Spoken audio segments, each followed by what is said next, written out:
Welcome to the Simple Farmhouse Life podcast, episode 1. Today we're going to be chatting about 5 things that you might think you know about me, but you might not actually. Some of these might go without saying. You're probably like, yes, I already figured that about you. And if you know me in real life, you already know these things. I just thought that this would be a really perfect first episode for this podcast because the whole purpose is to go off script a little bit. So in my YouTube videos, if you watch me there, on my blog, on my Instagram, most of the time I'm doing something like a tutorial or a recipe, and I'm just sharing with you kind of what I'm making and the steps to it. It's not necessarily rehearsed, but I know exactly what I'm going to be talking about. And I don't really get a chance to just kind of share who I am and the real story behind, my blog and this farmhouse and our family. And I wanted a place where I didn't feel so kind of confined by not just YouTube, but places where there is kind of a limit on what I can say. And it's not that I can't really say exactly what I want to say on that kind of a platform, but definitely feel more fearful. Whereas when I'm on my own website, talking to you on my podcast, I feel like this is just going to be way more uncut, less edited, and I'm excited to do that, which is why today I wanted to share 5 things that you may not know about me. My name is Lisa, mom of 6 and creator of the blog and YouTube channel Farmhouse on Boone. Join me as I share with you my love for creating a handmade home from scratch cooking and a little mom and entrepreneur life along the way. So jumping into 5 things that you might not know about me if you only know me on the internet. First of all, this episode is inspired by a friend of mine whose podcast I listen to, The Prairie Homestead. I've been wanting to start a podcast forever, but she actually did it, and I've been listening to some of her episodes, and she had one recently where she talked about things that you don't know about her, and I just love that kind of openness, and I felt like I got to know her better. And coming from another person who kind of lives a public life, I felt like she could totally relate to what I feel, which is I'm constantly being asked things and people are saying things to me that make me realize they don't know me very well at all. So let's dive in. The first one is we don't actually live deep in the country. So I get messages on Instagram, I get emails, all over the place. People are asking me, what are your kids going to think when they get out into the real world? You're on this utopian farm in the middle of nowhere where they don't see any other people. We actually don't at all. Where we lived before, we lived in a town of about, I would say 10,000 people. And the next closest town that had a Target was probably 15 miles away. And the reason I say had a Target is to me that just kind of defines a larger town here in Missouri. So the town that I lived in our old farmhouse had a Walmart, Dollar General, Kroger. It was a fairly good sized town, but it did not have things like Target and Applebee's. We had to drive about, like I said, 15, 20 minutes to get that. The place we moved 45 minutes away from the town that we used to live in. But this town, although a ton smaller, only has 1,000 people, does not have a Walmart, does not have pretty much anything except a Dollar General and a gas station and a really tiny grocery store, is only 7 miles from a much larger town. So a town that has a Target, has really nice restaurants, antique shops. It's a bustling little town with some really neat culture. I actually feel like, given all of that we actually live in a bigger town now. Now, we are still the same distance from the city. So where we were before, we were north of the city, and now we're south. So we're 45 minutes south of where we used to live, but we are still the same drive to the big city near us, which is St. Louis, which has, the zoo and the botanical gardens and all of those big city things. The distance that we are from the city is the same, and we are closer to a town with big things like big stores and all that kind of stuff. We are very close. That's the first thing I wanted to share. Yes, we live on 7 acres. We have that country lifestyle because we have more acreage to do that, but we are not deep in the country at all. and that was actually how we wanted it. My husband feels like he would almost like to live more in the city. I kind of almost more in the country. This was like a perfect compromise so that we can still go into town, which is a nice big town, in the evenings if we want to kind of get off of the farm, if you will. But, you know, we also have that privacy for our kids. Okay, number 2 is I let my kids have sugar. People are asking me, what do you do about birthday parties? What do you do if you are out and about and somebody offers you a piece of candy? And it makes me realize that you guys think that we eat perfectly all the time. Now, I go through phases, which really quick, by the way, if you hear snoring, baby Daniel is napping or sleeping here in the wrap. So that's just going to have to be how it is for a while till I can get him laying down for naps. But anyways, it makes me realize that you guys think that we are a 100% healthy family at all times. So this kind of topic can be extrapolated into a lot of things. I find that people think that because I show you how to make homemade yogurt, that I never buy store-bought yogurt. That is not true. If I run out of homemade yogurt, we buy store-bought yogurt. If we are at a birthday party, we eat the cake. So I cook from scratch pretty much every single day. But if we go out to eat and we order pizza, that's totally fine. Luke and I go out on a date night once a week. My sister comes over, watches the kids. We go on a date. We go out to eat. I do not worry about it at all. You know, they have sugar, they have unhealthy food, and I'm totally fine with it. I just am a person who likes balance. And, you know, if they're eating healthy most of the time, I'm fine. If we're out at a birthday party or a party, there's cake, I'm not worrying about it. Now, I've gone through phases big time in life with this. So there have been times where I am super strict, no sugar. And what I find happens is we can't go to anything because my kids see what the other kids are having. I feel bad. It's a big ordeal. And I find that there is just less stress in life, and I don't really notice any negative consequences from being kind of a little bit more laid back about it. And so that's just the approach we currently take. Now, if you obviously have any kind of like health issues, you need to be more strict. That is one thing, which we definitely have had phases in life where we've done that.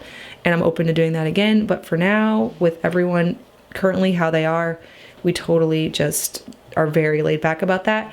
And for myself too, not just the kids. I'm fine with having some unhealthy food.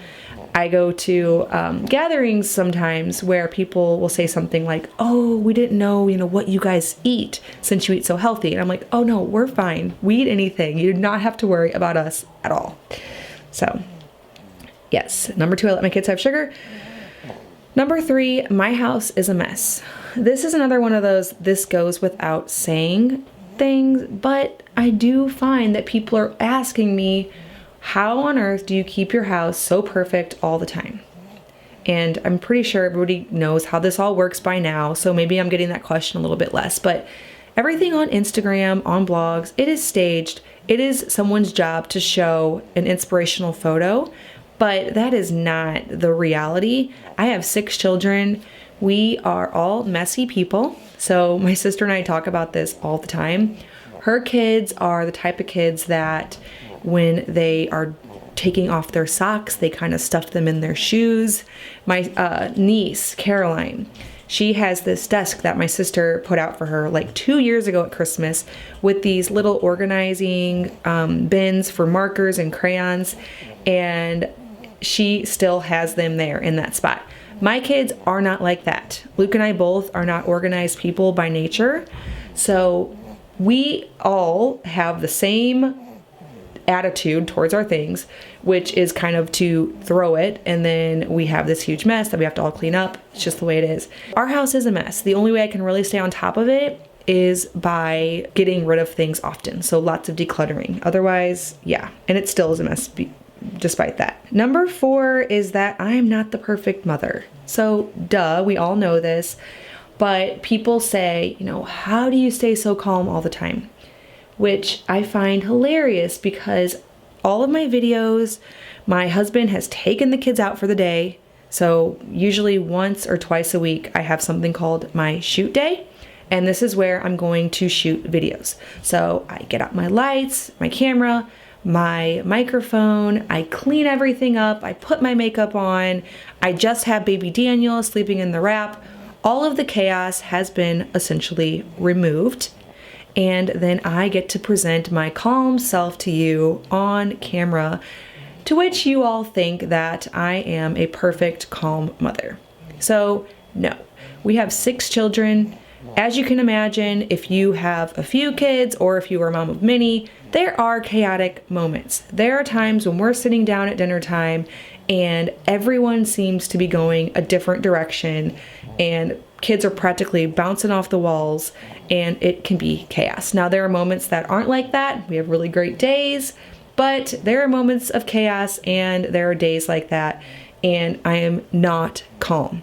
I get worried about not getting enough stuff done.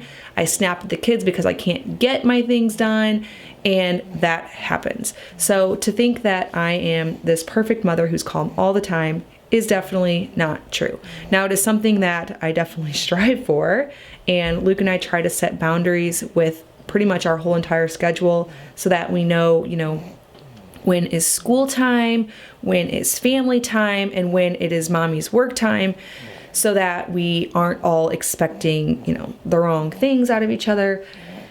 But there's times when those boundaries just get all blown out of the water because we have so much going on and it is not all just this calm moment at all times. The 5th one is I am not a budgeter, if that's a word. I don't do the Dave Ramsey method where we have all of these envelopes full of cash. I never have. So currently now we are debt free. We have no mortgage. We have no debt whatsoever. It's amazing. I love living that way. But the way that we achieved this was not with that kind of budgeting. I'm very frugal by nature. Luke is too. We kind of are those type of people that unless we really, really need it, we're just not worried about getting it. And so I never felt the need to budget. We never had a grocery budget. People are always asking me how much we spend per month on groceries. Now, it does seem like a pretty fun podcast idea to kind of track exactly what we spend on groceries, just to share that with you all, because I am well aware of personality types and some people definitely like budgets, need budgets. And so I do plan to kind of do that so that way I can share that information with you guys because I don't know it. I've never known it. I always just figure if we are using all the food, so nothing is going to waste, and we're cooking mostly from scratch, we're not buying like pre-processed ingredients, that I'm spending as little as I possibly can.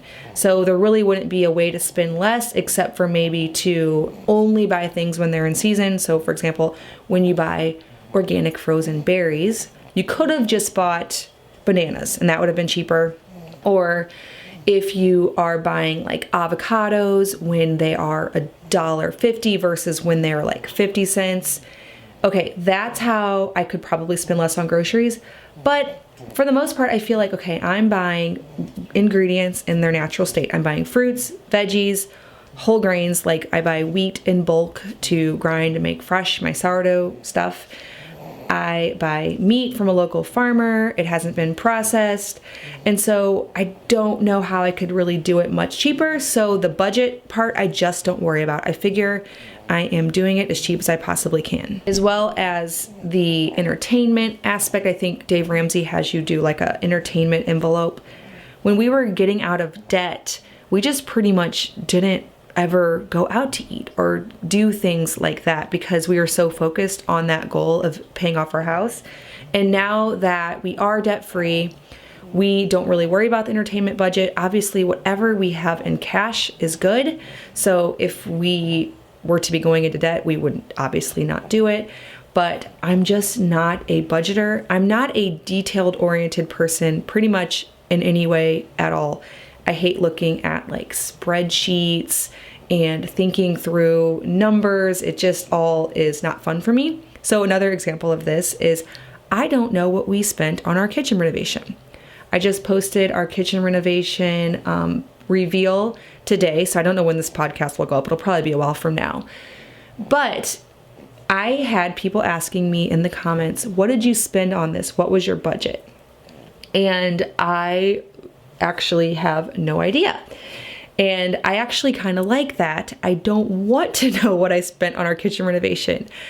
But it is now on my podcast list, so I'm going to have to do the painful, look at my list, because I do have a list of what all we spent, and I'm going to have to add it all up, and I'm going to have to see what we spent on it. So that'll be painful for me, because I'm the type of person where it's like, well, we spent what we had to spend. We didn't go overboard. We had issues along the way that we had to put money into. And so I didn't really feel like I could do it much cheaper. It wasn't like I picked all of these luxury finishes. I spent what I needed to spend to get the job done. And that's in the past. It's behind me. I don't really want to know what we spent. So I know for some personality types, that just sounds absolutely insane. But it is definitely how I work. But I don't budget. And I feel like my frugality has still gotten us to a point of being debt-free, despite that little error, which I know it is not good to not budget, but that is the truth. So I do plan to share in some future podcast episodes kind of the mindset behind how we were able to get debt-free, because for me it was more of a goal and a mindset than a method. And then some of my tips for maybe ways that we save money that I don't really realize that we both kind of do by nature. My parents were frugal. They're not really as much now, but when we were kids, I remember my mom driving some pretty old cars that she just didn't see the point of spending a whole bunch of extra money on something like a car. So they were definitely very frugal. She cooked from scratch, and I guess it sort of came natural because of all of that to not go into debt for things like that. I'll be sharing some of that in a future episode, because I got so many questions whenever I put the question box up on my Instagram about podcasts ideas. People were asking for a lot of debt freedom, budget type things. I don't budget, but I probably do have some tips that I can think up to give to you, as well as sharing our debt-free story. All right, so that was long-winded. I kind of had that in mind for this podcast. I did not want it to be edited. I just wanted it to be kind of me chatting with you off YouTube. Just, no video, make it easy, just share some of the things that you don't get to hear from me all the time. All right, well, thank you so much for listening to my brand new podcast. I plan to share at least one episode every week for the year of 2020. That is my goal. If you have any podcast ideas for me, go ahead and DM them to me on my Instagram at Farmhouse on Boone, because I'm always open to more ideas. I have a list probably 100 long right now, but I am going to keep adding to them so that I can keep whipping out these episodes. Thank you so much for listening to Simple Farmhouse Life. If you aren't yet subscribed, make sure to subscribe on your favorite podcast app.